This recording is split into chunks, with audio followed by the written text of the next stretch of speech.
ఈ సినిమా చూసి చచ్చిపోయాను నేను. మీరు ఇప్పుడు నా ఆత్మ వాయిస్ వింటున్నారు.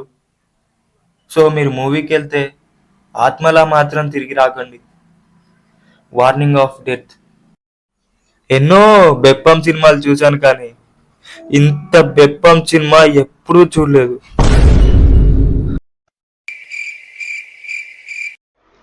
సినిమా చూశాక నాకు ఒకటే అనిపించింది భయ్య, అసలు ఈ సినిమాని ఏ బెప్పంగా డైరెక్ట్ చేశాడు.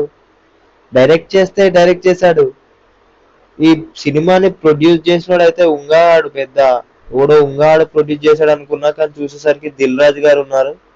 So I had so much respect అని దిల్ రాజు గారు, కాబట్టి నేను ఏమనట్లేదు. ఇంకా ఈ సినిమా డైరెక్ట్ చేసిన డైరెక్టర్ ఎంసీఏ డైరెక్టర్ అంట. ఆ సినిమానే నాకు సరిగ్గా నచ్చలేదు. ఇది ఇంకా ఘోరంగా ఉంది. అసలు ఆ ఫైట్ సీన్స్ ఏంటి భయ్యా, ఎవడో వస్తాడు, ఎందుకు కొడతాడో కొడతాడు, కొట్టిన తర్వాత నితిన్ అన్న కొడతాడు, నితిన్ అన్న కొట్టిన తర్వాత ఏదేదో అవుతుంది, ఇంకా మధ్యలో ఏదో డ్రామా ఉంటది.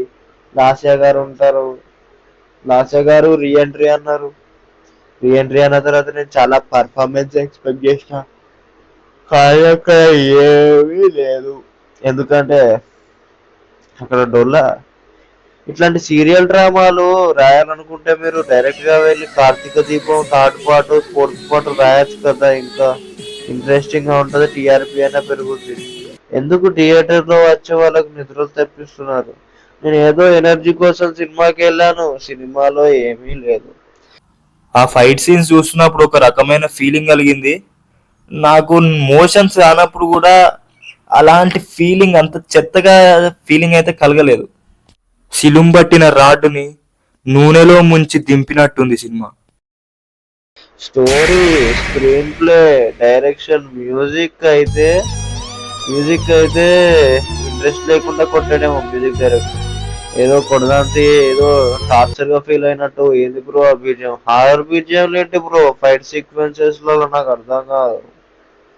ఇంకా నాకు నిద్రపోవాలా, చూడాలా, రివ్యూ కోసం అయితే చూశాను నేను. సో నాకైతే నితిన్ అన్న పర్ఫార్మెన్స్ కూడా ఈ మూవీలో నచ్చలేదు. ఎందుకంటే అక్కడ చోటు లేదు, ఆ చోటులో యాక్టర్ తప్పేం లేదు అక్కడ. అసలు నాకు వచ్చిన డౌట్ ఏంటంటే, ఈ బోకు స్క్రిప్ట్ ని సెలెక్ట్ చేసిన బెప్పంగాడు ఎవడు, దీన్ని ప్రొడక్షన్ చేసిన బెప్పంగాడు ఎవడు అనుకున్నాను. చూసేసరికి దిల్ రాజు గారు ఉన్నారు. నేను చాలా రెస్పెక్ట్ ఉంటుంది దిల్ రాజు గారి పైన నాకు. అంటే ఈ స్క్రిప్ట్ ఏంటి, అసలు ఇది సెట్స్ పైనకి వెళ్ళడమే ఒక గొప్ప విషయం. అంటే చాలా మంది టాలెంటెడ్ స్క్రిప్ట్ రైటర్స్ ఉన్నారు, కథలు ఉన్నాయి. అంటే సందుల్లో బొందుల్లో సినిమాల కోసం వెతుకే వాళ్ళు, ఆఫీసులు చుట్టూ తిరిగే వాళ్ళు చాలా మంది ఉన్నారు కదా. అదేదో దిల్ రాజు డ్రీమ్స్ అనేది దాన్ని ఓపెన్ చేయండి భయ్య. అది ఓపెన్ చేస్తేనైనా కొత్త వాళ్ళైనా కోసం కాస్త మంచి సినిమాలు తీస్తారు.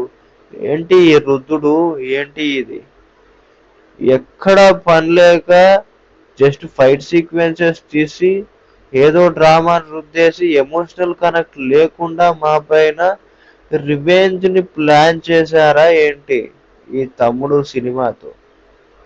అలానే ఉంది నాకైతే. ఇంకా ఇట్లాంటి కాంటెంట్ రివ్యూస్ కోసం సబ్స్క్రైబ్ చేసుకోండి. ఈ వీడియో చేసిన బెప్పంగానే నేనే. ఏమైనా చెప్పాలనుకుంటే కామెంట్లో బెప్పమని కామెంట్ చేయండి. ఇంకా లాస్ట్లో ఏంటంటే, వీడియో నచ్చితే లైక్ చేయండి. మీకు ఎవరైతే తమ్ముడు సినిమా టికెట్స్ బుక్ చేసుకోవాలనుకుంటున్నారో లేదా టికెట్స్ ఆల్రెడీ బుక్ చేశారో ఆ బెప్పంగాళ్ళకి వీడియోని షేర్ చేయండి. జై మంచు విష్ణు.